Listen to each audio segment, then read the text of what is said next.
بسم اللہ الرحمن الرحیم۔ السلام علیکم ورحمۃ اللہ وبرکاتہ۔ الحمدللہ رب العالمین والصلاة والسلام علی اشرف الانبیاء والمرسلین نبینا محمد وعلی آلہ واصحابہ اجمعین وبعد۔ اللہ کے فضل و کرم سے، اس کی توفیق سے آج کا جو یہ ہمارا درس ہے جدید مناہج کی حقیقت کے عنوان سے، یہ درس انشاءاللہ تبارک و تعالی سوال نمبر 95 اور اس کے بعد کے سوالات کے جوابات سے متعلق ہے، اس پر مشتمل ہے۔ اس میں سوال کیا ہے اور اس کا جواب کیا ہے، یہ وقت کے بہت سارے جو حالات ہیں، خاص طور پر اس وقت جو ہم اور آپ عالم اسلام کے حالات دیکھ رہے ہیں اور اس کا مشاہدہ کر رہے ہیں، ان حالات میں یہ سوال اور اس کا جواب بہت ہی زیادہ اہمیت کا حامل ہے۔ سوال نمبر 95 میں پوچھا جا رہا ہے، کیا خودکشی کے کام خودکش حملے وغیرہ جو چلتے ہیں، یہ کرنا جائز ہے؟ اور کیا اس کام کی صحت کے لیے کچھ شرطیں درکار ہیں؟ سوال کیا ہے؟ خودکشی سے متعلق، سوسائیڈ کرنا، سوسائیڈ بومبنگ وغیرہ جو چلتا ہے، ان تمام سے متعلق یہ سوال ہے۔ دو نقطوں پر مشتمل ہے یہ سوال۔ پہلا سوال یہ ہے کہ کیا خودکشی کے کام یعنی خودکش حملے وغیرہ کرنا جائز ہے، اور کیا اس کام کی صحت کے لیے کچھ شرطیں درکار ہیں؟ یہاں پر خودکشی کے کام سے متعلق سوال ہے۔ خودکشی کبھی آدمی اپنے زندگی کے مسائل سے بیزار ہو کر کے بھی کرتا ہے۔ کسی کی معیشت خراب ہے، فقر محتاجگی کا وہ شکار ہے، یا بیماریوں میں گھرا ہوا ہے اور اس طرح سے تکلیف برداشت نہیں کر پا رہا ہے، تو کیا کر لیتا ہے؟ وہ خودکشی کر لیتا ہے۔ یہ جو خودکشی ہے، یہ خودکشی اپنی ذات سے متعلق ہے، اور یہ خودکشی کیا ہے؟ حرام ہے، ثابت ہے۔ یہ بات میں اس لیے آپ کے سامنے ذکر کر رہا ہوں کہ بعض لوگ، جو لوگوں نے خودکشی کے کاموں کو جائز قرار دیا ہے، وہ اس طرح کی تفریق کرتے ہیں، کہتے ہیں کہ وہ خودکشی غلط ہے جو خودکشی انسان اپنی زندگی کے مشکلات اور مسائل میں الجھنے کی وجہ سے کرتا ہے۔ فقیر ہے، محتاج ہے، بیمار ہے، بہت زیادہ تکلیفیں ہیں، اس طرح سے برداشت نہیں کر پا رہا ہے، تو وہ خودکشی کرنے میں عافیت سمجھتا ہے۔ بہت ساری لڑکیاں ہیں نا، جو عشق و معاشقے کے چنگل میں پھنسنے کے بعد جب ناکامی ہاتھ آتی ہے تو خودکشی کر لیتی ہیں۔ بہت سارے ایسے نوجوان ہیں، شباب ہیں، جو عشق و معاشقے کے نتیجے میں اپنا مطلوب نہیں پاتے ہیں تو خودکشی کر لیتے ہیں۔ اس طرح کی خودکشیاں ہیں، ٹھیک ہے؟ یہ خودکشی بھی حرام ہے اور واضح طور پر اس کے دلائل موجود ہیں۔ ایسے ہی خودکشی کی کوئی بھی شکل ہو حرام ہے، خواہ اس کو دین کے نام پر، دعوت کے نام پر، جہاد کے نام پر، قتال کے نام پر، اسلام کے نام پر کوئی کر رہا ہو کسی شکل میں، وہ بھی خودکشی ہی ہے اور وہ بھی حرام ہے۔ اب جو لوگ اس میں جواز کی راہ نکالتے ہیں، وہ کہتے ہیں کہ یہ ذاتی خودکشیاں حرام ہیں، لیکن دشمن کو تکلیف پہنچانے کے لیے، انتقام لینے کے لیے، ان کی جانیں لینے کے لیے، ان کے املاک تباہ کرنے کے لیے اگر کوئی آدمی جا کر کے خودکش حملہ کر دے اور اپنے آپ کو مثال کے طور پر بلاسٹ کر لے ان کے بیچ میں، ٹھیک ہے، خودکشی کر لے گا، اس کی جان چلی جائے گی، لیکن بہت سارے لوگوں کا انتقام بھی ہو جائے گا۔ اس طرح کی باتیں کچھ لوگوں نے یہ راستہ نکالنے کی کوشش کی ہے کہ ایسا کرنے میں کوئی حرج نہیں ہے، کیونکہ یہ اپنی ذات کے لیے نہیں ہے بلکہ دین کے لیے ہے، جہاد کے لیے۔ یہ تفریق باطل ہے، اس کی کوئی دلیل نہیں ہے، خودکشی حرام ہے۔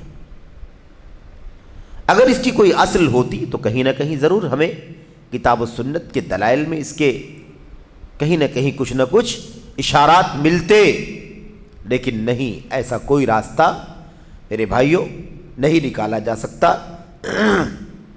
اس طرح کی جو تعویلات لوگ کرتے ہیں، آئے گی بات کہ یہ تعویلات باطل ہیں۔ آئیے دیکھتے ہیں کہ اس کا جواب شیخ صالح فوزان حافظ اللہ نے کیا دیا ہے۔ شیخ جواب میں کہتے ہیں لا حول ولا قوت الا باللہ، اللہ کے بغیر کسی کو کوئی قوت اور تصرف نہیں ہے۔ خودکشی کیوں خودکشی کرتے ہیں؟ اللہ تبارک و تعالیٰ کا کلام موجود ہے، جبکہ اللہ عز و جل کا ارشاد ہے۔ اللہ تعالیٰ فرماتا ہے، اس آیت کریمہ کو ہم اور آپ جانتے ہیں، پڑھتے ہیں، ہمیں چاہیے کہ ہم اللہ تبارک و تعالیٰ کی اس کلام کو سمجھیں۔ آخر خودکشی کیوں کرتے ہیں جبکہ صریح لفظوں میں اللہ تبارک و تعالیٰ نے خودکشی سے منع فرما دیا ہے؟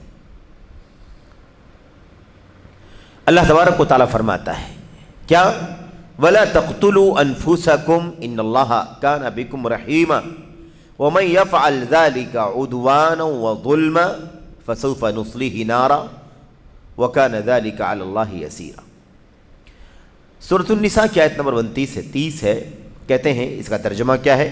اور اپنے آپ کو قتل نہ کرو، اپنے آپ کو قتل نہ کرو، یقیناً اللہ تبارک و تعالیٰ تم پر نہایت مہربان ہے۔ اور جو شخص یہ نافرمانیاں، ظلم اور سرکشی اور ظلم سے کرے گا تو ان قریب ہم اس کو آگ میں داخل کریں گے، اور یہ اللہ پر آسان ہے۔ سزا بیان کی گئی، اپنے آپ کو قتل نہ کرو، اور اگلی والی آیت کریمہ میں اس کی سزا بیان کی گئی۔ صاف ہے نا؟ وَلَا تَقْتُلُوا أَنفُسَكُمْ، اپنے آپ کو قتل نہ کرو۔ خودکشی یعنی خود سے اپنے آپ کو ضائع کر دینا، اپنی جان گنوا دینا۔ میرے بھائیوں، اہل علم نے اس مسئلے پر بھی گفتگو کی ہے کہ کسی ایسی جگہ پر آدمی کا جانا بھی جائز نہیں ہے جہاں آدمی کو معلوم ہو کہ یہ جگہ جان کے لیے خطرناک ہے، یہ جگہ جان کے لیے خطر۔ مثال کے طور پر کوئی جنگلات کا، جھاڑیوں کا ایریا ہے، اور ہمیں معلوم ہے یا اندازہ ہے کہ یہاں پر درندے ہوں گے، شیر ہے، چیتا ہے، تیندوا ہے وغیرہ، جو انسان کو پھاڑ کر کھا جائے گا۔ تو ایسے درندوں وغیرہ کی جگہ پر جانا بھی جائز نہیں ہے، وہ بھی خودکشی کے حکم میں آ جائے گا، اس بات کا اندیشہ۔ اتنی سختی۔ یہی نہیں، اللہ کے نبی علیہ الصلوۃ والسلام نے کیا فرمایا؟ لا یتمنین احدکم الموت، تم میں سے کوئی آدمی موت کی تمنا نہ کرے۔ موت کی تمنا کرنے سے منع کیا جا رہا ہے، تو خود اپنے آپ کو موت کے گھاٹ اتارنے کی گنجائش کہاں سے مل سکتی؟ آپ تمنا نہیں کر سکتے۔ تمنا کرنے سے کسی کی موت نہیں آ جائے گی، موت اس وقت آئے گی جب اللہ تبارک و تعالیٰ چاہے گا، لیکن پھر بھی تمنا کرنے سے منع کیا گیا۔ اللہ کے نبی نے فرمایا کوئی آدمی موت کی تمنا نہ کرے، اگر اسے کہنا ہی ہے تو کہے اللہ اگر زندگی میرے لیے بہتر ہے تو مجھے زندہ رکھ، اور اگر موت میرے لیے بہتر ہے تو مجھے وفات دے دے، لیکن موت کی تمنا نہ کرے۔ یہ ہے اصل میں نکتہ۔ صاف لفظوں میں اللہ تبارک و تعالیٰ کا یہ کلام ہمیں بتلا رہا ہے۔ اب اس اللہ کے کلام کے ہوتے ہوئے خودکشی کیوں کر رہے ہیں لوگ؟ خودکشی کی بات کیوں آتی ہے؟ خودکشی کرنے کا لوگ معاملہ کیوں لے کر کے آتے ہیں؟ صاف اللہ فرماتا ہے اپنے آپ کو قتل نہ کرو، لہذا انسان کے لیے خودکشی کرنا جائز نہیں ہے۔ انسان کے لیے خودکشی کرنا جائز نہیں، بلکہ اسے چاہیے کہ اپنی جان کی حد درجہ حفاظت کرے۔ جان کی حفاظت کرنے کا حکم دیا گیا ہے، جان کی حفاظت کرنا ہماری ذمہ داری ہے، جان گنوانا جائز نہیں ہے۔ البتہ یہ چیز نہ تو اللہ کی راہ میں جہاد و قتال کرنے سے مانے ہے، نہ کسی خودکشی کرنے والے یا مارے جانے والے پر شہید کا حکم لگایا جا سکتا ہے۔ دو باتیں یہاں پر خاص طور پر شیخ نے ذکر کی ہے۔ خودکشی جائز نہیں ہے، خودکشی جائز نہیں ہے، حرام ہے۔ لیکن کوئی کہہ سکتا ہے خودکشی جائز نہیں ہے تو پھر جہاد کرنے کا کیوں حکم دیا گیا؟ اس میں بھی تو جان جائے گی، دشمن ہے، ہتھیار ہے، تلوار ہے نا، اور دیگر اسباب ہیں، تو انسان کی جان جائے گی کہ نہیں جائے گی؟ وہاں جان جانے کا خطرہ ہے کہ نہیں؟ تو ایک طرف کہا جا رہا ہے خودکشی نہیں کرنا، اپنی جان ہلاک نہیں کرنا، اور دوسری طرف کہا جا رہا ہے کہ جہاد کرو۔ تو یہ دونوں ٹکراؤ نہیں ہے، خودکشی کرنا منع ہے، اور خودکشی کرنے کے منع، خودکشی کی ممانعت کا حکم کہ خودکشی منع ہے، اس سے جہاد اور قتال نہ کرنے کی کوئی بات نہیں کر سکتا ہے، کوئی رکاوٹ نہیں۔ خودکشی کا منع ہونا الگ چیز ہے اور جہاد اور قتال کرنا ایک الگ چیز ہے، لیکن یہ ساری چیزیں اپنی ہوس اور منمانی نہیں ہوں گی کہ دنگا اور فساد بن جائے، بلکہ شریعت کے اصول اور ضابطے کے مطابق ہوں گی۔ کتاب و سنت کی تعلیمات اور ہدایات کی روشنی میں جہاد ہوگا، ورنہ وہ جہاد نہیں ہوگا، بلکہ وہ فساد ہوگا، آتنک ہوگا، اجرام ہوگا، اور ناحق ابریا یعنی معصوموں کی جان مال پر حملہ کرنے کے مرادف ہوگا۔ اس لیے جہاد کو اپنی مرضی کے مطابق استعمال نہیں کیا جانا چاہیے، اس کے جو اصول ہیں شریعت کے شرعی اصول، اسی کی روشنی میں یہ کام کیا جا سکتا ہے، ورنہ نہیں کیا جا سکتا۔ اچھا، تو بلکہ اسے چاہیے کہ اپنی جان کی حد درجہ حفاظت کرے۔ یہ چیز نہ تو اللہ کی راہ میں جہاد و قتال کرنے سے مانے ہے، یعنی اللہ کی راہ میں جہاد کرنے سے، قتال کرنے سے مانے نہیں ہے کہ خودکشی منع ہے تو اب قتال نہیں کرنا ہے، دونوں چیزیں الگ الگ ہیں، ٹھیک ہے۔ اور دوسری بات کیا کہی؟ نہ کسی خودکشی کرنے والے یا مارے جانے والے پر شہید کا حکم لگایا جا سکتا، شہید کا حکم بھی نہیں لگے گا۔ میرے بھائیوں، اس میں بھی بہت زیادہ جلد بازی ہوتی ہے اور لوگ بس فوراً شہید کا حکم لگا دیتے ہیں، جبکہ دلیلیں آئیں گی ہمارے سامنے، اور ہم اور آپ نے پڑھا بھی ہے اس سے پہلے کہ نبی کریم صلی اللہ علیہ وسلم کے دور میں آپ کے سامنے بعض صحابہ نے بعض مجاہدین پر شہید کا حکم لگا دیا، اور بعد میں اللہ کے نبی علیہ الصلوۃ والسلام کے سامنے جب بات آئی تو آپ نے فرمایا وہ تو جہنمی ہے، وہ تو جہنمی ہے۔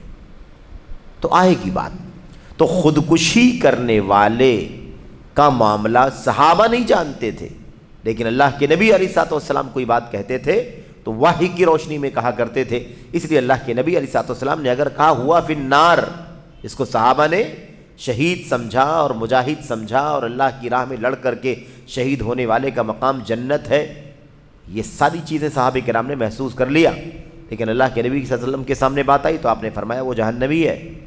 اب اللہ کے نبی کے صحابہ کو اندازہ لگا کہ اللہ کے نبی نے اگر یہ بات کہی ہے تو معاملہ کچھ اور ہوگا، کیونکہ آپ کوئی بات وحی کی روشنی کے بغیر نہیں کہتے، آپ کو وحی کے ذریعے سے جو باتیں بتلائی جاتی ہیں وہ آپ کہتے ہیں۔ اب صحابہ کرام نے اس آدمی پر نظر رکھی جس کے بارے میں اللہ کے نبی نے فرمایا تھا کہ وہ جہنمی ہے، بالآخر اس نے خودکشی کر لی۔ صحابہ کرام نے اس کو دیکھا میدان جنگ میں، جہاں وہ مارا گیا، یعنی جہاں اس کی جان گئی تو ایسے جان نہیں گئی، اس کو دشمن کی طرف سے میدان کارزار میں ہے نا تکلیف ہوئی، یعنی زخم لگا، اور وہ صبر نہیں کر سکا، اس نے اپنی تلوار کی دھار پر اپنے جسم کو ڈال کر خودکشی کر لی۔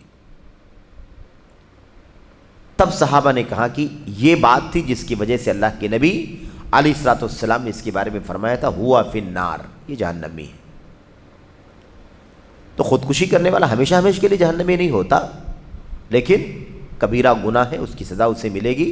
البتہ اگر کوئی خودکشی کو حلال سمجھتا ہو تو بہرحال وہ آدمی بہت بڑا مجرم ہے اور دائرہ اسلام سے خارج ہو جانے کا اندیشہ ہے۔ اگر صحیح طور پر وہ اس بات کو سمجھتا ہے، سب کچھ کے باوجود بھی وہ اس کو حلال سمجھتا ہے، حرام کو حلال سمجھتا ہے، تو آدمی کیا ہوگا؟ کافر ہو جائے۔ تو اب یہاں پر خیر بات چل رہی ہے، وہ آگے آ رہی ہے بات تفصیل سے۔ انسان کے لیے خودکشی کرنا جائز نہیں، بلکہ اسے چاہیے کہ اپنی جان کی حد درجہ حفاظت کرے۔ البتہ یہ چیز نہ تو اللہ کی راہ میں جہاد اور قتال کرنے سے مانے ہے، نہ کسی خودکشی کرنے والے یا مارے جانے والے پر شہید کا حکم لگایا جا سکتا ہے۔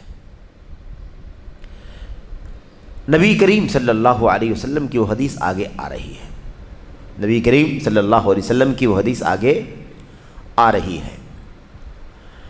جہاد کے نام پر، خاص طور پر فلسطین کے جہاد کے نام پر، یوسف قرضاوی صاحب نے ایک دم آزاد ہو کر یہ فتویٰ جاری کیا تھا کہ خودکشی یعنی خودکش حملے کرنا جائز ہے،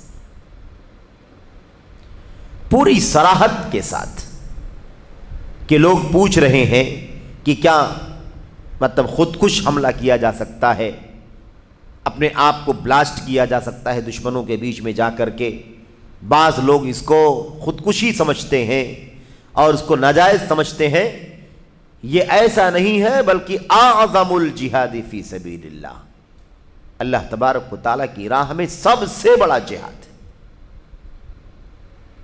یہ یوسف بن عبداللہ القرضاوی، یہ ان کا فتویٰ ہے، اور یہ فتویٰ سوشل میڈیا پر معروف ہے، ان کی ویب سائٹ ہے، ان کی ویب سائٹ پر موجود ہے، ان کی 1 2 3 4 کتابوں کے اندر یہ مسئلہ موجود ہے۔ کہیں کوئی تعویل کرتے ہیں، کہیں کچھ کرتے ہیں، لیکن خلاصے کلام صاف لفظوں میں کہتے ہیں کہ یہ خودکشی نہیں ہے، اللہ تبارک و تعالیٰ کی راہ میں سب سے بڑا جہاد ہے۔ اس طرح سے یوسف قرضاوی صاحب نے لوگوں کو خودکش حملے کرنے پر آمادہ کیا۔ اتنا بڑا کارنامہ ہے کہ سب سے بڑا جہاد ہے، تو آپ بتائیے کہ پھر کون اس سے پیچھے رہے گا؟ میرے بھائیو، یہ ہے نفس پرستانہ جہاد، نفس پرستانہ فتویٰ، اپنی ہوس اور خواہشات کے مطابق فتویٰ دے۔ کیا دلیل ہے؟ فلسطین کے حالات میں جو کچھ جہاد کا مسئلہ ہے، کیا آج تک پوری اسلامی تاریخ میں اس سے خطرناک اور سنگین حالات نہیں آئے؟ یہ راستہ کیوں نکالا گیا؟ کیا دلیل ہے خودکش حملے کرنے کے جواز کے سلسلے میں؟ تعویلات کرنے سے کیسے مسئلہ حل ہوگا؟ تو یہ بہرحال ضمناً یہ بات آ گئی کہ اللہ تبارک و تعالیٰ کا کلام، اللہ کے نبی علیہ السلام کا یہ فرمان۔ دیکھیے صاف لفظوں میں نبی کریم صلی اللہ علیہ وسلم کے دور میں کسی غزوے میں ایک بہادر اللہ کی راہ میں لڑ رہا تھا، صحابی رسول مجاہد اللہ کی راہ میں لڑ رہے ہیں۔ کچھ لوگوں نے اس کی تعریف اور ستائش کرتے ہوئے کہا، جس پامردی سے آج فلاں نے لڑائی لڑی ہے، اتنی محنت اور مشقت ہم میں سے کسی اور نے نہیں اٹھائی۔ یعنی سب سے بڑی محنت، بڑی پامردی کے ساتھ لڑنے والا اگر کوئی ہے تو یہ آدمی ہے۔ اتنی محنت، اتنی جانفشانی کا ہمارے ساتھ معاملہ نہیں ہوا۔ یہ سن کر رسول اللہ صلی اللہ علیہ وسلم نے فرمایا، ہوا فی النار، وہ تو جہنمی ہے، وہ تو جہنمی ہے جس کے بارے میں تم کہہ رہے ہو کہ بڑی پامردی سے لڑ رہا ہے اور بالکل کشتوں کے پشتے لگا رہا ہے، وہ تو جہنمی ہے۔ یہ بات صحابہ کرام کو بہت گراں گزری، صحابہ کرام کو یہ بات بہت گراں گزری کہ ایک آدمی جو میدان کارزار میں دیوانہ وار لڑ رہا ہے اور ایک ایک کو چن چن کر قتل کر رہا ہے، وہ جہنمی کیسے ہو سکتا ہے؟ مجاہد فی سبیل اللہ اور جہنم میں جائے گا، دونوں کے جو تضاد محسوس کیا صحابہ کرام نے، اس کا نقشہ اس میں کھینچا گیا ہے کہ صحابہ کرام کو بہت گراں گزرا، یعنی بہت بھاری لگا کہ ایک آدمی اتنی محنت سے لڑ رہا ہے اور وہ جہنم میں ہے، وہ تو بہت بڑی بات ہے، کیسے ہو سکتا ہے کہ وہ آدمی جہنم میں جائے؟ بہرکیف ایک شخص نے اس کا پیچھا کیا، اس پر نگاہ جمائے رہا، اس کا پیچھا کیا اور اس پر نگاہ جمائے رہا۔ بالآخر زخمی ہونے کے بعد جب اس کی جانچ کیا، یعنی اس کو دیکھا، تو دیکھا کہ اس شخص نے تلوار کا دستہ زمین پر اور اس کی نوک اوپر کیا ہے، یعنی جہاں اس کو مردہ پایا گیا، جہاں اس کو مردہ پایا گیا وہاں جا کر کے جب دیکھا گیا، اللہ کے نبی نے کہہ دیا تھا کہ وہ جہنمی ہے، تو لوگوں نے پیچھا کیا اور دیکھا کہ کہاں کہاں جاتا ہے، کس کس کونے میں ہے، کہاں لڑ رہا ہے، کہاں موجود ہے، کہاں حملہ کر رہا ہے، کہاں اس پر لوگ حملہ کر رہے ہیں، یہ پورا فالو اپ کرتے رہے، یہاں تک کہ جہاں وہ زخمی ہوا پڑا ملا کہ بھائی اس کو زخم لگ گیا ہے اور وہ وہاں رکا ہوا ہے یا گرا ہوا ہے، وہاں جا کر کے دیکھا تو حالت کیا تھی؟ تلوار کا دستہ زمین پر، یعنی جہاں سے پکڑا جاتا ہے اسے زمین پر، اور اس کی دھار کو، اس کے نوک کو اوپر، ثم تحامل علیہ، اور پھر اس پر اپنے جسم کا بار یعنی جسم کا وزن اس کی نوک پر ڈال کر کے اس نے خودکشی کر لی ہے۔ یہ تلوار کی دھار ہے، ایک آدمی اپنے جسم کو اس کے اوپر ڈال دے گا تو جسم کے وزن کی وجہ سے کیا وہ تلوار اس کے جسم میں دھنس نہیں جائے گی اور اس کی موت نہیں واقع ہو جائے گی؟ تو تلوار کی دھار کو اوپر کر کے اپنے جسم کا بار اس کے اوپر ڈال کر کے اس نے خودکشی کر لی ہے۔ تو صحابی رسول نے کہا رسول اللہ صلی اللہ علیہ وسلم نے سچ فرمایا تھا، کیونکہ آپ وحی کے بغیر کوئی بات نہیں کہتے ہیں، وحی کے بغیر کوئی بات نہیں کہتے ہیں۔ یہ حدیث صحیح بخاری وغیرہ کے اندر موجود ہے، جیسا کہ اس کا حوالہ یہاں پر لکھا ہوا ہے۔ صحیح بخاری میں اس کی تفصیلات ہیں، یعنی مطلب تفصیل سے پورا پس منظر بیان کیا گیا، اس کا خلاصہ ہے شیخ صالح فوزان حافظ اللہ نے اس کو اپنی زبان میں اس کا نچوڑ بیان کر دیا ہے کہ یہ واقعہ اس طرح سے پیش آیا تھا۔ اب بات جو سمجھنے کی ہے وہ کیا ہے؟ یہ میدان جنگ کا واقعہ ہے، نبی کریم صلی اللہ علیہ وسلم بنفس نفیس اس جنگ کے اندر موجود ہے، اس جنگ میں اللہ کے نبی موجود ہے اور معاملہ صحابی کا ہے۔ معاملہ کس کا ہے؟ صحابی کا، میدان کارزار میں لڑ رہا ہے، اور اللہ کے نبی علیہ السلام نے فرمایا ہوا فی النار، وہ جہنمی ہے، یعنی جہنم میں جلے گا، وہ جہنم میں جلے گا۔ ہمیشہ ہمیش کی بات نہیں چل رہی ہے، کیونکہ مسلمان بہرحال، مومن بہرحال جہنم سے نکالا جائے گا اپنے گناہوں کی سزا پا کر، اور اسے جنت پہ داخل کیا جائے گا۔ لیکن اس جرم کی سزا کہ اسے جہنم میں ڈالا جائے گا، یہ خودکشی کی بنیاد پر۔ کیوں؟ اس لیے کہ اس نے خودکشی کی تھی۔ ایک طرف اللہ تعالیٰ کی راہ میں جہاد کر رہا ہے اللہ کی کلمے کی سربلندی کے لیے، اور دوسری طرف اسی زخم کی تاب نہ لا کر، برداشت نہ کر کے خودکشی کرنے کا قدم اٹھا لیتا ہے۔ تو ایک طرف جہاد فی سبیل اللہ کا مقام اور دوسری طرف خودکشی کرنے کا جرم۔ اللہ کے نبی نے فرمایا کہ گرچہ وہ اللہ کی راہ میں جہاد کرنے کے لیے اترا تھا، لیکن یہ خودکشی کرنے والا جو جرم کیا ہے، اس کی بنیاد پر اسے جہنم کی سزا بھگتنی ہوگی۔ تو میرے بھائیوں، آج جو جہاد چل رہے ہیں وہ اور نبی کریم صلی اللہ علیہ وسلم کے وقت جو جہاد ہوئے، اس کا نمایاں فرق بھی ہم اور آپ سمجھ سکتے ہیں۔ وہ خالص اعلاء کلمت اللہ کے لیے، سمجھ رہے؟ تو یہ بات سمجھنے کی ہے۔ اللہ کے نبی علیہ السلام کی حدیث بہت ہی صریح ہے۔ اچھا، بھلا وہ شخص جہاد کرتے ہوئے، جہاد کا کام کرتے ہوئے جہنم رسید کیوں ہوا؟ شیخ صالح فوزان کہہ رہے ہیں کہ آدمی آخر کس بنیاد پر، کیوں اللہ کی راہ میں جہاد کرنے والا آدمی ہے، آخری جہنم رسید کیوں ہوا؟ اس لیے کہ اس نے صبر نہیں کیا، خودکشی کر بیٹھا۔ صبر نہیں کیا، خودکشی کر بیٹھا۔ ایک چھوٹا سا باریک نکتہ ہمیں یہاں بھی غور کرنے کی چیز ہے۔ ایک چیز ہے، آدمی میدان کارزار میں اترا ہوا ہے اور نیزے اور تیر کی بوچھار ہو رہی ہے اس کے اوپر، ایک دم یعنی گھمسان کے ماحول میں وہ تاب نہیں لا پا رہا ہے، اتنے زخم اسے لگ رہے ہیں، یعنی آدمی بے بس ہو گیا ہے اور صبر نہیں کر سکا، وہاں خودکشی کا راستہ اختیار کر لیا۔ بظاہر یہ جو صورتحال ہے یہ کیا ہے؟ بہت سنگین ہے، بہت نازک حالت ہے نا؟ آدمی گویا کہ ایک طرح سے مجبور ہے، جب برداشت ہی نہیں ہو رہا ہے اس لیے خودکشی کا راستہ اختیار کر لیا۔ تو یہاں نازک ہے کہ نہیں نازک ہے؟ یہاں پر نازک ہے، یعنی ایک ماحول میں آدمی جنگ میں آ چکا ہے، چاروں طرف سے ہتھیاروں کے حملے ہو رہے ہیں، نیزے بھالے اور تیر چل رہے ہیں، اور اب انسان برداشت نہیں کر پا رہا، خودکشی کر لیا۔ یعنی نازک صورتحال میں ایمرجنسی جیسی حالت میں خودکشی کیا ہے، یہ صورتحال سامنے رکھیں۔ اور آج کل جس فتوے کی بات چل رہی ہے، یوسف قرضاوی اور دیگر لوگوں نے فتوے دیے ہیں، یہ کون سے فتوے بھائی؟ یہ فتوے تو اختیاری فتوے ہیں نا، کہ آپ الرٹ ہو جاؤ، ہے نا، اور بلاسٹ ہونے والے مواد اور پدارتھ لے کر کے اور اپنے آپ کو تیار کر کے لے کر کے جاؤ اور اس کے بعد وہاں بلاسٹ کر لو۔ وہ اضطراری شکل بھی ہے اور یہ اختیاری شکل ہے۔ اگر اضطراری میں جہنم میں آدمی جائے گا تو اختیاری میں کیسے نہیں جائے گا؟ اختیاری کی گنجائش کیسے ہو سکتی؟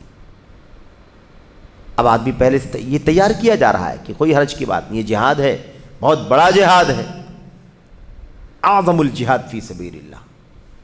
جرأت دیکھو، جسارت دیکھو میرے بھائیوں۔ اللہ تبارک و تعالیٰ کی راہ میں سب سے بڑا جہاد یہ ہے کہ آدمی خودکش حملے کرے۔ العملیات الانتحاریہ عربی زبان میں کہتے ہیں وہ کام جو اپنے آپ کو قربان کر دینے والے، جان ہلاک کر دینے والے کام ہیں، ایکٹیویٹیز ہیں، سرگرمیاں ہیں، ایسے کام کرنا۔ اس کو کیا کہا؟ کہا یہ اعظم الجہاد فی سبیل اللہ۔ افسوس، تو یہ شیخ صالح فوزان حفظہ اللہ صاف کہہ رہے ہیں، لہذا انسان کے لیے جائز نہیں کہ خودکشی کرے، نہ کسی ایسی چیز کا اقدام کرے جس میں اسے جان جانے کا اندیشہ ہو۔ ایسا کوئی اقدام نہیں کرنا ہے جہاں جان جانے کا اندیشہ، اگر پتہ ہو کہ یہاں پر آپ کی جان لینے کے در پہ بیٹھے ہوئے ہیں، سمجھ رہے ہیں، تو جانتے ہوئے معلوم رہے ہم کو وہاں پر نہیں جانا چاہیے۔ یہ کوئی بہادری نہیں، یہ کوئی شجاعت نہیں، کوئی جہاد نہیں۔ کیوں؟ وَلَا تَقْتُلُوا أَنفُسَكُمْ إِنَّ اللَّهَ كَانَ بِكُمْ رَحِيمًا۔ اپنی جان کو ہلاک مت کرو، مت قتل کرو، اللہ تعالیٰ تم پر بڑا مہربان ہے۔ اس لیے ہمیں اقدام نہیں کرنا ہے، کسی ایسی جگہ جانا ہی نہیں ہے جہاں ہماری جان کے خطرے ہوں۔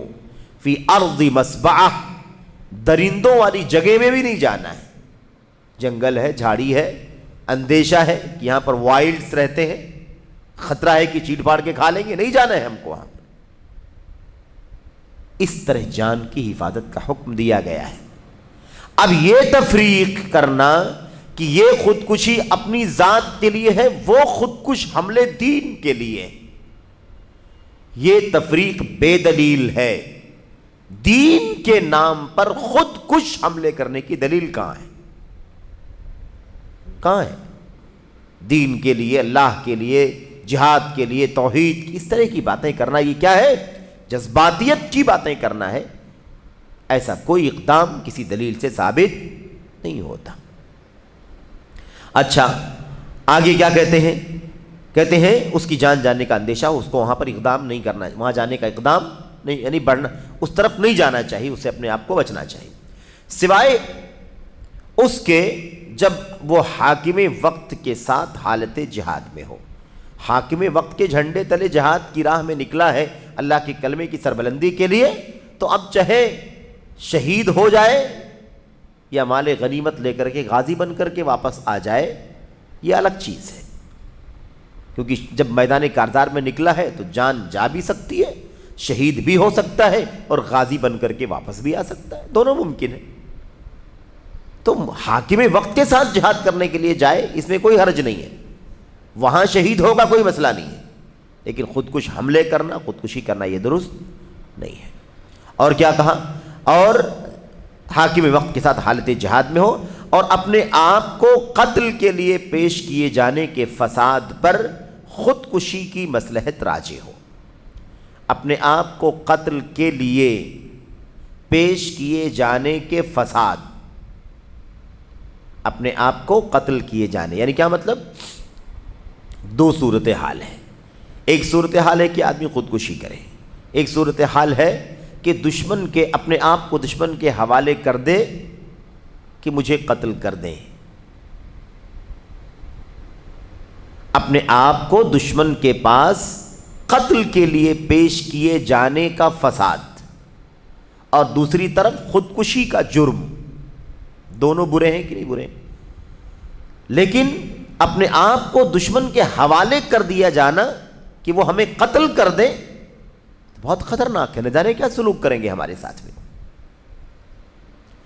اس فساد سے اگر زیادہ مصلحت راجح ہو کہ خودکشی کر لے تو الگ بات ہے خودکشی کرنا، لیکن ایسے عام حالات میں خودکشی کرنے کی اجازت دینا، خودکش حملے کرنے کی اجازت دینا، یا سیلف بلاسٹنگ کا جو طریقہ چلتا ہے دشمنوں کے بیچ میں جا کر کے، اس کی کوئی گنجائش اللہ تبارک و تعالیٰ کے دین میں نہیں ہے۔ ایک دو باتیں حاشیے میں ہیں بڑی اہم، انشاءاللہ تبارک و تعالیٰ اسے بھی پڑھیں گے۔ آئیے دیکھیں، سوال کے جواب کے آغاز میں خودکشی کا لفظ آیا تھا، خودکشی کا لفظ آیا تھا، تو وہاں پر علامہ البانی رحمۃ اللہ علیہ کا ایک فتویٰ اور ایسے ہی علامہ محمد بن صالح العثیمین رحمۃ اللہ علیہ کا ایک فتویٰ کوٹ کیا گیا ہے، اسے بھی ہم پڑھ لیتے ہیں۔ کہتے ہیں محدث دوراں علامہ البانی رحمہ اللہ فرماتے ہیں، شیخ البانی کیا کہتے ہیں، آج اس دور میں جو خودکشی کے کام ہو رہے ہیں سب غیر مشروع اور حرام ہیں۔ آج کے دور میں خودکشی کے جتنے بھی کام ہو رہے ہیں وہ سب کے سب کیا ہیں؟ سب کے سب غیر مشروع ہیں، حرام ہیں، خودکشی کرنا جائز نہیں، اور کبھی ان قسموں میں سے بھی ہو سکتے ہیں جن کا مرتکب ہمیشہ ہمیش کے لیے جہنم رسید ہو جائے۔ خودکشی کرنا حرام ہے، ناجائز ہے، ٹھیک ہے، لیکن کبھی کبھی یہ خودکشی کرنا جو حرام اور ناجائز ہے ایسا بھی ہو سکتا ہے، یعنی ایسی قسموں میں سے بھی ہو سکتی ہے یہ خودکشی جو انسان کو ہمیشہ ہمیش کے لیے جہنم رسید کر دے۔ وہ کیا ہے؟ مثال کے طور پر کوئی آدمی خودکشی کرنے کو حلال سمجھے، خودکشی کرنے کو دین سمجھے، خودکشی کرنے کو جنت میں جانے کا سبب سمجھے۔ اب جب کہا جا رہا ہے کہ سب سے بڑا جہاد ہے یہ، تو سب سے بڑا جہاد کرنے کے لیے آدمی خودکشی کرنا شروع کر دے، حلال حرام کی کہاں بات ہے؟ وہ تو اللہ کی راہ میں سب سے بڑا جہاد قرار دیا جا رہا ہے، اس کو بہت بڑی نیکی قرار دیا جا رہا ہے، تو ایک حرام کو حلال کرنا ہوا کہ نہیں ہوا بھائی؟ ایک حرام کو حلال ٹھہرانا ہوا، اور حلال اور حرام ٹھہرانے کا اختیار اللہ تبارک و تعالیٰ کو ہے۔ التحلیل والتحریم بید اللہ، تحلیل تحریم اللہ تبارک و تعالیٰ کے ہاتھ میں، یہ تصرف اللہ تعالیٰ کے سوا کوئی اور نہیں کر سکتا سوائے اس کے جسے اللہ تبارک و تعالیٰ اجازت دے۔ یعنی اللہ کے نبی علیہ السلام کو وحی کے ذریعے اللہ کہہ دے کہ آپ حلال کر دے تو حلال کر دے، حرام کر دے تو حرام کر دے، تو اصل مرجع حلال و حرام کا کون ہے؟ اللہ تبارک و تعالیٰ ہی۔ تو بہرحال یہ خاص بات یاد رکھیں کہ شیخ البانی رحمۃ اللہ علیہ اس لیے اشارہ کر رہے ہیں بسا اوقات ایسا بھی ہو سکتا ہے کہ خودکشی ان قسموں میں سے ہو جائے جس کی بنیاد پر کرنے والا ہمیشہ ہمیش کے لیے جہنم رسید ہو جائے۔ اگر ایک آدمی حلال کو حرام، حرام کو حلال ٹھہرائے گا تو ایسی صورت میں کفر لازم آئے گا کہ نہیں لازم آئے گا؟ لا نکفر احدا من اہل القبلہ ما لم یستحلہ۔ امام طحاوی رحمۃ اللہ علیہ نے عقیدہ طحاویہ میں کیا کہا تھا؟ ہم کسی قبلے والے کو کافر نہیں قرار دیتے، اہل قبلہ میں سے کسی کو کافر نہیں کہتے، نہیں کلمہ گو، نماز روزہ کرنے والے، کعبہ کی طرف نماز پڑھنے والے، ایسے کسی مسلمان کو ہم کافر نہیں کہتے، گرچہ اس سے کوئی گناہ کبیرہ ہو جائے تبھی ہم کافر نہیں کہتے، جب تک کہ وہ اس کو حلال نہ سمجھے۔ حلال سمجھنے کا مطلب یہ ہوتا ہے کہ اب وہ معاملہ عمل کا نہیں رہ گیا، عقیدے کا بن گیا۔ حلال و حرام کرنے کا اختیار اللہ تبارک و تعالیٰ ہی کو اور کسی کو نہیں ہے۔ تو بہرحال یہ بات شیخ نے یہاں پر کہی ہے۔ رہا یہ کہ خودکشی کی حرکتیں نیک کام ہو، بہت بڑی بات ہے بھائی، خودکشی کے حرام ہونے کی بات سب دلائل بتا رہے ہیں ہمیں۔ قرآن کی آیت کہتی ہے خودکشی حرام، اللہ کے نبی کی حدیث کہتی ہے خودکشی حرام، سلف کا طریقہ کہتا ہے خودکشی حرام، اور اب کوئی آدمی کھڑا ہو اور کہے کہ یہ نیکی کا کام ہے، سب سے بڑا جہاد ہے۔ شیخ کہتے ہیں رہا یہ کہ خودکشی کی حرکتیں نیکی کا کام ہو جن سے اللہ کا تقرب حاصل کیا جائے، خودکشی کے ان تمام کاموں کا اسلام سے ہرگز کوئی تعلق نہیں ہے۔ اب اس کو اگر جہاد بنا دیا گیا ہے تو نوجوانوں کے لیے کتنا آسان ہو گیا ہے، جو جہاد جہاد جہاد جہاد صبح شام، اور سارے فساد کو جہاد کا نام رکھا ہوا ہے۔ ایسے جذباتی جنونی قسم کے نوجوانوں کے لیے یہ جہاد کتنا آسان ہے، کرو. یہی تو سبق سکھایا جا رہا ہے قرضاوی صاحب کی فتوے میں. قرضاوی صاحب کی تعلیمات یہی ہے.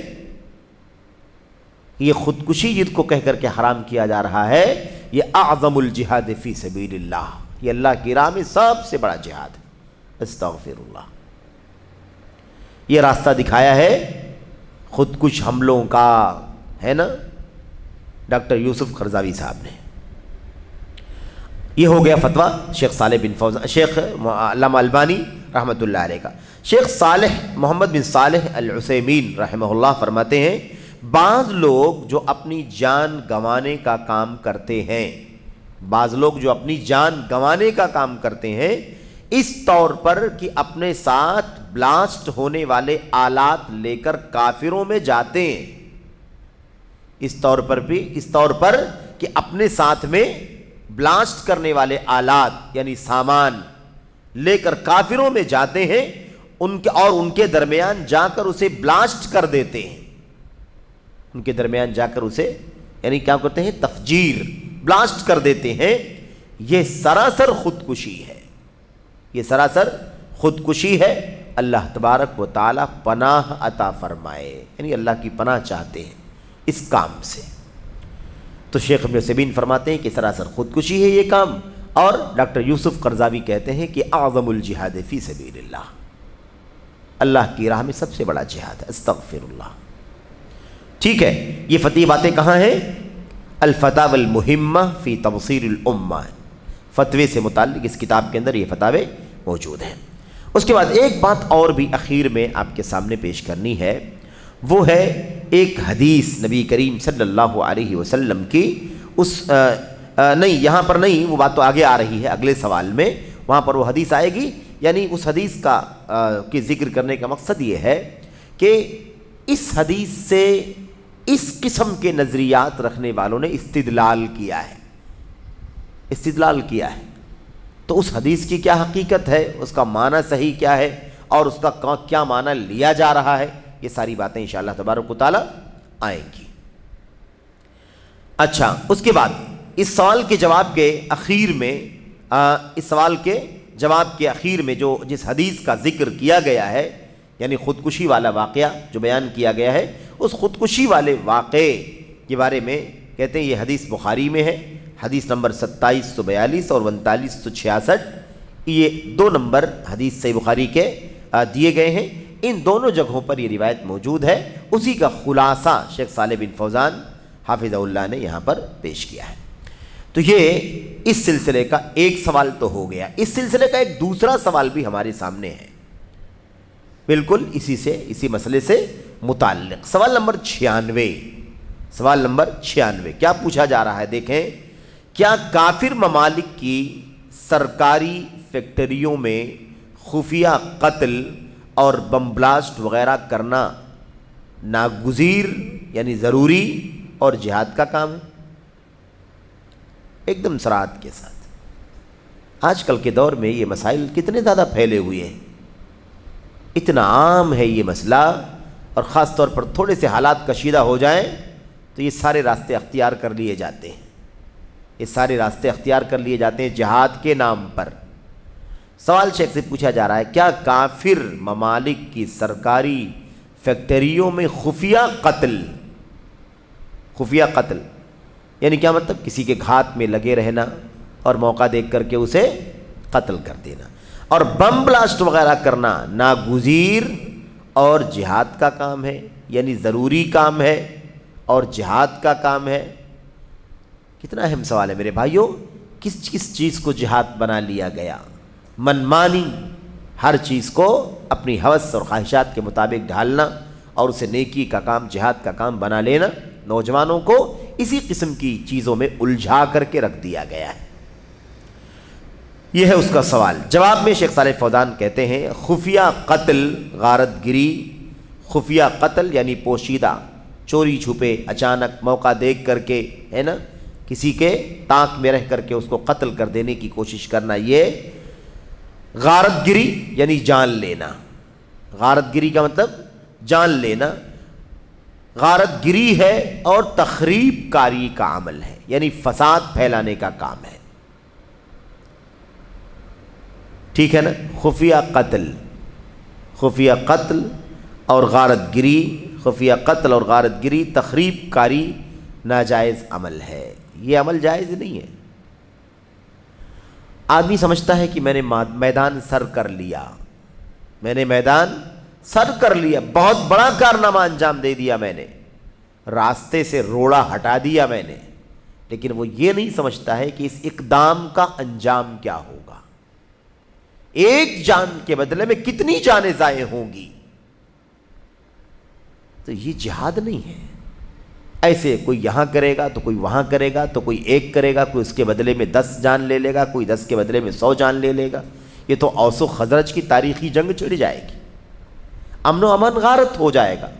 اسلام کا جہاد یہ امن و امان قائم کرنے کے لیے ہے، امن و امان غارت کرنے کے لیے نہیں ہے، یہ فساد کے لیے نہیں ہے، فتنے کے لیے نہیں ہے، بلکہ فتنہ اور فساد ختم کرنے کے لیے ہے۔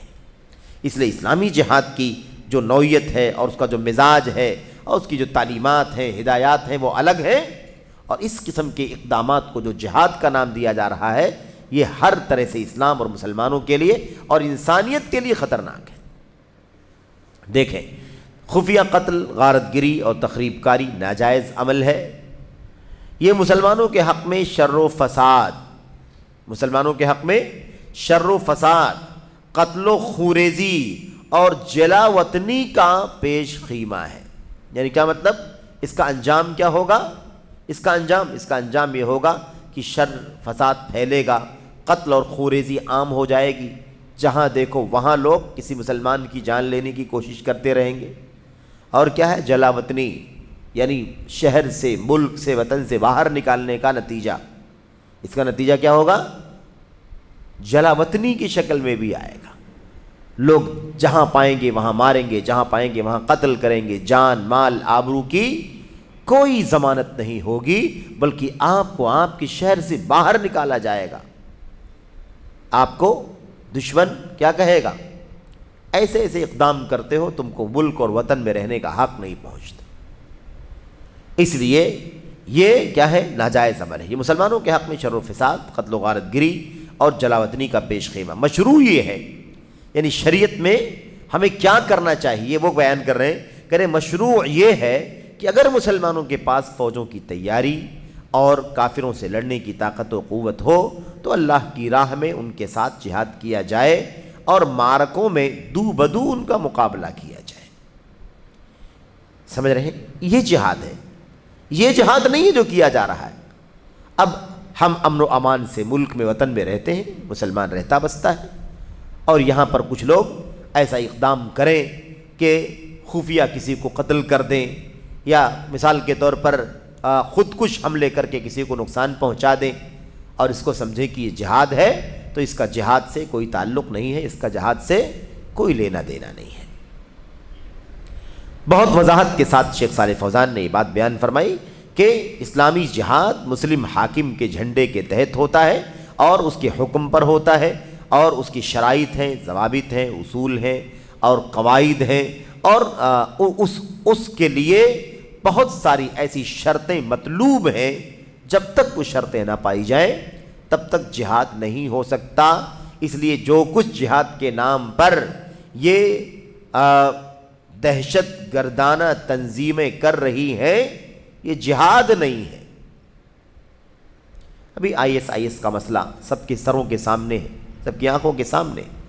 داعش جس کو کہا جاتا ہے، ان لوگوں نے جہاد کے نام پر صرف اور صرف آتنک اور دنگا پھیلایا ہے کہ نہیں؟ تو جہاد کو بدنام کیا جاتا ہے۔ جہاد الگ چیز ہے، جہاد سے اس آتنک کا ناحق ہے نا، کسی کی جان مال آبرو پر حملہ کرنا، یہ جہاد نہیں ہے، یہ اجرام ہے، افساد ہے۔ اللہ تبارک و تعالیٰ نے فساد پھیلانے والوں کو اللہ تعالیٰ پسند نہیں کرتا، بلکہ مذمت ہے، وعیدیں ہیں جو لوگ روئے زمین میں فساد پھیلاتے ہیں۔ اس لیے یہ بات اچھی طرح سے ہمیں جان لینی چاہیے۔ اچھا، کیا کہتے ہیں نبی کریم جیسا کہ نبی کریم صلی اللہ علیہ وسلم نے کیا تھا، جیسا کہ نبی کریم صلی اللہ علیہ وسلم نے کیا تھا اس طرح سے کرنا ہے۔ نہ یہ کہ ہے نا خود کش حملے کیے جائیں، خفیہ قتل کر دیا جائے، یا مثال کے طور پر بم بلاسٹ وغیرہ کیا جائے۔ اس کا دین سے، اسلام سے کوئی تعلق نہیں ہے۔ جو لوگ ایسا کر رہے ہیں یا جن لوگوں نے ایسا کیا ہے اسلام کے نام پر، جہاد کے نام پر، وہ اسلام کے میرے بھائیوں نام پر دھبا ہیں۔ جہاد کے نام پر وہ اسلامی جہاد کو، جو مقدس جہاد ہے، اسے بدنام کر رہے ہیں۔ اسلامی جہاد دنگے کا، خوریزی کا، فساد کا نام نہیں ہے۔ شرائط ضوابط کے ساتھ اسلامی حاکم کے جھنڈے تلے ہے نا تمام شرطوں کی تکمیل کے ساتھ وہ ہوتا ہے، نہ یہ کہ اس طرح سے جو جہاں پائے اپنی مرضی کے مطابق آتنک مچاتا رہے۔ یہ ہے۔ اچھا، کہتے ہیں رہی تخریب کاری۔ تخریب کاری کا مطلب کیا ہوتا ہے؟ تخریب کا مطلب خراب کرنا۔ تخریب کا مطلب خراب کرنا۔ تو ایک تعمیر کاری ہوتی ہے اور ایک تخریب کاری، ایک آباد کرنا، بسانا، بنانا، اور ایک ہے اس کو تباہ کرنا، اس کو ضائع کرنا، اس کو کھنڈر بنا دینا۔ اس شخص کو کہتے ہیں تخریب۔ رہی تخریب کاری یعنی خراب اور فساد اور دمار پھیلانا، اور خفیہ قتل و خوریزی، تو یہ مسلمانوں کے حق میں شر و فساد کا نتیجہ ہے۔ شر و فساد کا نتیجہ ہے۔ اس کا انجام کیا ہوگا؟ شر و فساد پھیلے گا۔ اس کا کوئی انجام مثبت ہو، صحیح ہو، درست ہو، ایسا نہیں ہوگا۔ اچھا، اس پر اس کے بعد کیا کہتے ہیں آگے؟ رسول اللہ صلی اللہ علیہ وسلم۔ اچھا، اب یہ دیکھیے سیرت کے شواہد، سیرت کے حوالے دے کر کے شیخ صالح فوزان حافظہ اللہ اس مسئلے کو سمجھا رہے ہیں۔ کہ رسول اللہ صلی اللہ علیہ وسلم جب ہجرت سے پہلے مکے میں تھے، جب ہجرت سے پہلے مکے میں تھے تو آپ کو ہاتھ روکے رکھنے کا حکم تھا۔ آپ کو طاقت نہیں ہے تو آپ کو کیا کرنا ہے؟ آپ کو ہاتھ روکنا ہے، نہ یہ کہ گھس گھس کے خفیہ قتل کرنا ہے۔ شیخ صالح فوزان سمجھانا کیا چاہ رہے ہیں؟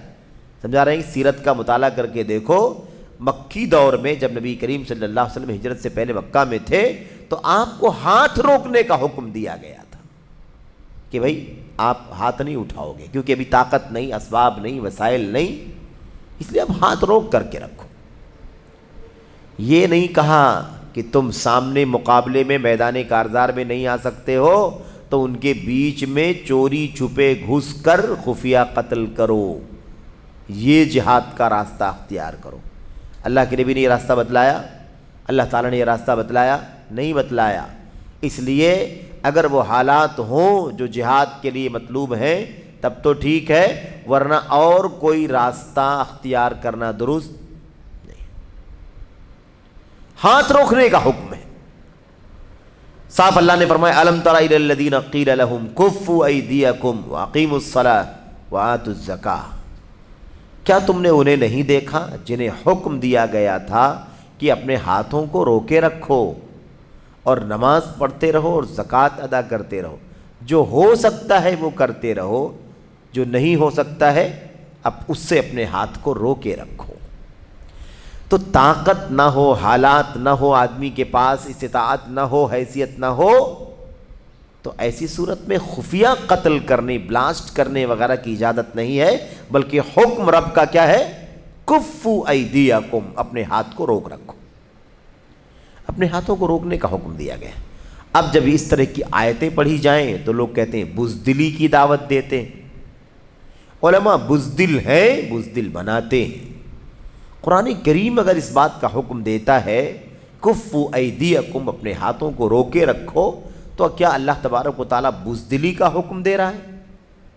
اور اگر یہ بزدلی ہے آپ کی سمجھ کے مطابق تو اللہ کا کلام یہ کہتا ہے آپ بزدلی کہتے ہو تو بزدل بن کر کے رہو، لیکن اللہ کے اس کلام پر عمل کرو۔ وَأَقِيمُوا الصَّلَاةَ وَآتُوا الزَّكَاةَ، اور نماز قائم کرو اور زکوٰۃ۔ یہ کام تو ہو سکتا ہے کہ نہیں ہو سکتا ہے؟ یہ بڑے بڑے جہاد کے نام پر، دفاع کے نام پر جو لوگ آگے آتے ہیں، بسا اوقات سننے میں اس قسم کی باتیں آتی ہیں، ان کی یہ زندگی ان کی زندگی میں اگلی باتوں کو پرکھ کر کے دیکھو۔ وہ نمازوں کی پابندی کتنے کرتے ہیں، وہ زکوٰۃ کتنی دیتے ہیں، ان کے یہاں یہ قدم اتنا زیادہ بڑا بن جاتا ہے کہ اس کے مقابلے میں نماز کی کوئی قیمت نہیں، زکوٰۃ دینے کی کوئی قیمت نہیں۔ اللہ کے فرائض اور واجبات کے حق میں ہماری اور آپ کی جو ذمہ داری بنتی ہے، ہر آدمی کی ذمہ داری جو بنتی ہے میرے بھائیوں، اسے وہ ادا کرنا ہے کہ نہیں کرنا ہے؟ کیا فرائض کا مقام جہاد کے مقابلے میں کم ہے؟ یہ اسلام کے ستون ہیں، یہ اسلام کے ستون ہیں، اور اس پر اسلام کی عمارت قائم ہے۔ تم نماز نہیں پڑھتے، زکوٰۃ نہیں دیتے، حج و عمرے نہیں کرتے، تمہاری توحید کا، تمہارے عقیدے کا کوئی مسئلہ عقیدے کا اور اس کی صحت اور سلامتی کی کوئی ضمانت نہیں ہے۔ جہاد کے نام پر تم خفیہ قتل کرنا چاہتے ہو، جہاد کے نام پر تم بلاسٹ کرنا چاہتے ہو، خودکش حملے کرنا چاہتے ہو، اور اس کو دین کا سب سے بڑا کام سمجھتے ہو۔ اللہ تبارک و تعالیٰ فرماتا ہے کفوا ایدیکم، اپنے ہاتھوں کو روکے رکھو، یہ حکم تھا، اس لیے استطاعت نہیں ہے تو خفیہ قتل اور بومبنگ اور کیا نام ہے خودکش حملے، اس طرح کا قدم اٹھانے کی اجازت اسلام ہمیں نہیں دیتا، بلکہ اپنے ہاتھ کو روکے رکھو۔ آپ صلی اللہ علیہ وسلم کو کافروں سے لڑنے سے باز رہنے کا حکم دیا گیا تھا، کیونکہ مسلمانوں کے پاس کافروں سے لڑنے کی طاقت نہ تھی، کافروں سے لڑنے کی طاقت نہ تھی۔ اگر وہ ایک کافر کو مار دیتے تو وہ ان کا صفایا کر دیتے اور ان کا نام و نشان مٹا دیتے، کیونکہ وہ مسلمانوں سے کہیں طاقتور تھے اور مسلمان ان کی قوت و شوکت تلے دبے ہوئے تھے۔ ایسی حالت ہو اور آدمی خفیہ قتل کرنے کا قدم اٹھائے، ایک آدمی کی جان اگر لینے میں کامیاب ہو جائے تو کیا وہ میدان کارزار سر کر لینا ہے؟ اس ایک کے نتیجے میں انجام بعد میں کیا ہوگا، یہ کوئی سمجھداری نہیں ہے۔ اگر ایسا ہی ہوتا تو روز اول سے جہاد کا حکم دیا گیا ہوتا، لیکن جہاد کا حکم نہیں دیا گیا۔ جب اس کا وقت آیا تب اللہ تبارک و تعالیٰ نے اس کی اجازت دی اور اس کا حکم دیا۔ اس لیے اس طرح کی باتیں کرنا سراسر نادانی کی باتیں ہیں کہ آدمی اپنی طرف سے جو منمانی فیصلہ کرنا چاہے فیصلہ کر لے۔ آگے کہتے ہیں جیسا کہ اس وقت آپ دیکھتے اور سنتے رہتے ہیں، خفیہ قتل و خوریزی اور بم بلاسٹ وغیرہ نہ کار دعوت سے تعلق ہے، نہ اللہ کی راہ میں جہاد سے کوئی سروکار۔ کچھ لوگوں نے دعوت کا کام یہی سمجھ رکھا ہے، یہی سب کرو سب سے بڑی دعوت ہے، یہ سب کرو یہ اللہ تعالیٰ کی راہ میں جہاد ہے، تو نہ اس کا تعلق کار دعوت سے ہے، دعوت کے کام سے اس کا کوئی تعلق نہیں ہے، اور اللہ تعالیٰ کی راہ میں جہاد کرنے سے بھی اس کا کوئی تعلق نہیں ہے۔ اچھا، بلکہ یہ چیزیں مسلمانوں کو شر و فساد میں مبتلا کرنے کا سبب ہیں، جیسا کہ آج کل ہو رہا ہے۔ شر و فساد ہم لوگ اپنے وطن میں بھی بہت اچھی طرح سے اس بات کو سمجھ سکتے ہیں کہ بعض نوجوان جو کبھی بھٹک جاتے ہیں، بہک جاتے ہیں، ادھر ادھر کی چیزیں سن کے پڑھ کے دیکھ کے، ہے نا، جو دنگائی قسم کے لوگ ہیں، فسادی تحریکیں ہیں، ہے نا، ان کے جھانسے میں آ جاتے ہیں، ISIS کے جھانسے میں آ جاتے ہیں، اخوانیوں کے جھانسے میں آ جاتے ہیں، دنگائیوں تکفیریوں کے جھانسے میں آ جاتے ہیں، اور اس کے نتیجے میں پتہ نہیں کون کون سا قدم اٹھا لیتے ہیں۔ تو اس کے نتیجے میں انجام کیا ہوتا ہے، اس کا نتیجہ کیا ہوتا ہے؟ وہی ہوتا ہے جو شیخ صالح فوزان کہتے ہیں، بلکہ یہ چیزیں مسلمانوں کو شر و فساد میں مبتلا کرنے کا سبب ہیں، جیسا کہ آج کل ہو رہا ہے۔ تو یہ کوئی سمجھداری نہیں ہے، یہ کوئی سمجھداری کا کام نہیں، نہ یہ دین ہے، نہ یہ عقل ہے، نہ یہ سوجھ بوجھ ہے، کچھ بھی نہیں ہے ایسا۔ اس چیز کا اسلام سے، دین سے کوئی تعلق نہیں ہے۔ اس کے بعد لیکن جب رسول اللہ صلی اللہ علیہ وسلم نے ہجرت فرمائی اور آپ کے پاس فوج اور مددگار تیار ہو گئے، تب آپ کو کافروں سے جہاد کا حکم دیا گیا، تب آپ کو کافروں سے جہاد کرنے کا حکم دیا گیا۔ بھلا رسول اللہ صلی اللہ علیہ وسلم اور آپ کے صحابہ رضی اللہ عنہم جس وقت مکہ میں تھے، کیا کافروں کو ہلاک و تباہ، کیا کافروں کے املاک تباہ و برباد کرتے تھے یا انہیں خفیہ قتل کیا کرتے تھے؟ سیرت تو آئینہ ہے، سیرت رسول نبی کریم صلی اللہ علیہ وسلم کی زندگی ہمارے لیے آئینہ ہے۔ وہ پیریڈ دیکھو نا جب مسلمان اقلیت میں تھے، بہت تھوڑی تعداد میں تھے، کیسے زندگی گزاری، کیسے زندگی بسر کی۔ نبی کریم صلی اللہ علیہ وسلم کا آپ کے صحابہ کرام کو کیا حکم تھا، کیا تعلیم تھی؟ تو کیا رسول اللہ صلی اللہ علیہ وسلم اور آپ کے صحابہ رضی اللہ عنہم جس وقت مکہ میں تھے، کیا کافروں کے املاک یعنی ان کی پراپرٹیاں، ان کی جائیدادیں، ان کی فیکٹریاں، ان کی کمپنیاں، ان کے گھر، ان کے دکان مکان، ان کی کھیتیاں، کیا ان کو تباہ کرتے تھے؟ کیا انہیں خفیہ قتل کرتے تھے؟ ایسا کوئی ثبوت موجود ہے؟ ایسی کوئی چیز موجود نہیں ہے۔ کیا مکہ میں ہوتے ہوئے وہ کافروں کے اموال برباد کرتے تھے؟ مکے میں سارے تھے نا، سارے کے سارے مکے میں تھے۔ توحید کی دعوت لے کر کے اللہ کے نبی آئے، دھیرے دھیرے اکا دکا کرتے ہوئے چند مسلمان الحمدللہ چند لوگ اسلام کی چھاؤں میں آ گئے، توحید کو گلے لگا لیا، شرک سے باز آ گئے۔ اب یہ جو سب کچھ ہے، جب تک مکہ میں تھے، اقلیت میں تھے، بہت کم تعداد تھی، مارے گئے، ستائے گئے، ظلم و ستم کے پہاڑ توڑے گئے، کون سی اذیت ہے جس سے روا نہیں کیا گیا ان کے ساتھ؟ سب کچھ کیا گیا، لیکن اس کے باوجود کیا مکے میں ہوتے ہوئے وہ کافروں کے اموال برباد کرتے تھے؟ ہرگز نہیں، بلکہ انہیں اس سے منع کیا گیا تھا، یہ کام تم نہیں کرو گے۔ نبی کریم صلی اللہ علیہ وسلم مکہ میں اسلام کی دعوت و تبلیغ پر مامور تھے، اسلام کی دعوت و تبلیغ پر مامور تھے۔ کفار سے میدان کارزار میں روبرو ہونے اور لڑنے کا حکم کہاں آیا؟ مدینے میں آیا، مکہ میں آیا ہی نہیں، مکہ میں آیا ہی نہیں۔ اس لیے جہاد کی تطبیق جب تک اسلامی نظام نہ ہو، مسلمانوں کا حاکم نہ ہو، تب تک اس کی تطبیق ہو ہی نہیں سکتی۔ کتنی تکلیف ہو، کتنی بھی تکلیف ہو، کتنا ستایا جائے، مارا جائے، مسلمانوں کی جان مال آبرو پر حملہ کیا جائے، لیکن وہ پھر بھی اخف اور ہلکا ہے بالمقابل اس کے جب مسلمان آگے بڑھ کر کے خفیہ قتل اور اس طرح کی حرکتیں کرے تو اس کا نقصان بہت بڑا ہوگا۔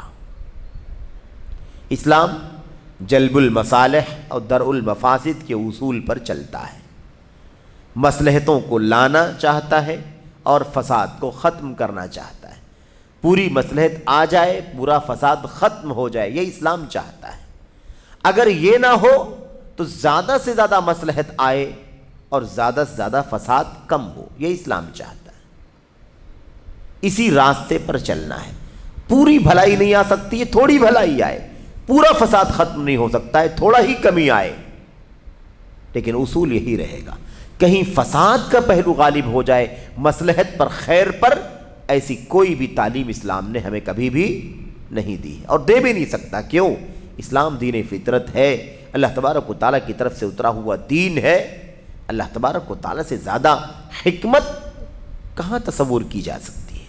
اللہ کا کوئی حکم ایسا نہیں ہے جو عظیم حکمتوں پر، مصلحتوں پر اور اس کے پیچھے جو راز ہوا کرتا ہے اس کی بنیاد پر نہ ہو۔ ہر حکم اللہ کا حکیمانہ ہوتا ہے۔ تو نبی کریم صلی اللہ علیہ وسلم مکہ میں اسلام کی دعوت و تبلیغ پر مامور تھے، کفار سے میدان کارزار میں روبرو ہونے یعنی آمنے سامنے ہونے اور لڑنے کا حکم مدینہ میں ہوا جب اسلام کی حکومت قائم ہو گئی تھی، جب مدینے میں اسلام کی حکومت قائم ہو گئی تھی۔ یہ شیخ صالح بن فوزان بن عبداللہ الفوزان حفظہ اللہ کا یہ فتویٰ ہے۔ یہ فتویٰ بھی بہت صراحت کے ساتھ آپ دیکھیے ہمیں کیا بتلا رہا ہے کہ اس قسم کا کوئی بھی قدم اٹھانا ہے نا، غیر مسلموں کی فیکٹریوں کو، ان کی کمپنیوں کو ہے نا نقصان پہنچانا، یہ روا نہیں ہے۔ ویسے آپ کو بار بار یہ بات بتائی جا چکی ہے کہ یہ سوالات جو ہیں وہ سعودی عرب کے ماحول میں تناظر میں کیے گئے ہیں۔ سعودی عرب اسلامی ملک ہے، مسلمانوں کا حاکم ہے، مسلمانوں کی جماعت ہے، ایک نظام کے تحت سارا ملک چلتا ہے۔ بڑی تعداد میں کفار، مشرکین، غیر مسلمین، اہل کتاب، یہود، نصارہ، بت پرست سب وہاں پر رہتے ہیں، ان کے کاروبار ہیں، ان کا بزنس ہے، ان کا جاب ہے، ان کی بڑی بڑی کمپنیاں، فیکٹریاں بھی ہیں۔ یہ سب کچھ مسلمانوں کے حکمران کی منظوری سے اور ان کی اجازت سے ایک معاہدے اور ایگریمنٹ کے راستے سے وہاں پر قائم ہوئی ہیں۔ اس لیے کوئی سوچے کہ چلو ان کو تکلیف پہنچا دو، ان کی فیکٹری کو بلاسٹ کر دو یا ان کی جانیں لے لو، تو ایسی صورت میں یہ کیا ہوگا؟ یہ سب کا سب فساد ہوگا۔ اسے نیکی کا کام، جہاد کا کام نہیں کہا جا سکتا، اور کوئی نہیں کہے گا سوائے اس کے جس کا نظریہ خارجیت کا نہ ہو، دنگے کا نہ ہو، اور اس طریقے سے میرے بھائیوں لوگوں کو، خاص طور پر نوجوانوں کو جذباتیت کی راہ پر، تحریکیت کی راہ پر ڈالنا نہ ہو، تب تک کوئی آدمی ایسی بات نہیں کہہ سکتا۔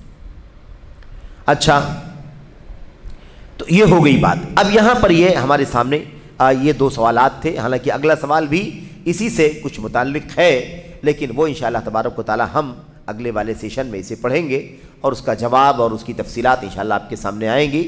تو یہ بہت بنیادی اور اصولی مسئلہ ہے میرے بھائیوں۔ آج دنیا کے اندر یہ سب چیزیں چل رہی ہیں، نوجوانوں کو ورغلایا جا رہا ہے، بہکایا جا رہا ہے، اور قرضاوی صاحب جیسے لوگوں نے نوجوانوں کی جذبات سے کھیل کر کے ان کو ہلاکت اور تباہی کے دہانے پر ڈال دیا۔